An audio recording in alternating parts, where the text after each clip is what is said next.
Is yuta data scam ba? My answer is not all. There are two types of market. Natay gitawag og primary market, naa sa tay gitawag og secondary market. Unsa man ang primary market? Primary market are lot or properties nga gibaligya direct to the developer. While secondary market is a market nga gibaligya direct to the owner.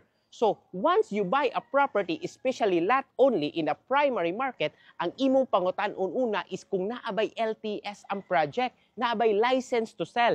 License to sell is an obtained certificate by the developer nga pwede siya ibaligya.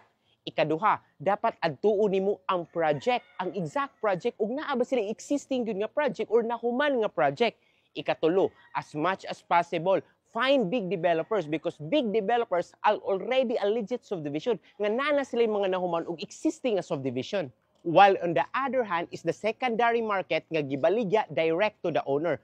And what's the good thing about any secondary market is maka-due diligence ka. Unsa man ang due diligence? Due diligence is maka-counter-checking ka or maka-counter-investigation ka sa dokumento sa property. If wala ba siya adverse claim, wala ba siya mga encumbrances, or updated ba ihang tax payment. Ma-primary market or ma-secondary market man na siya, but if you follow this process, you will never go wrong.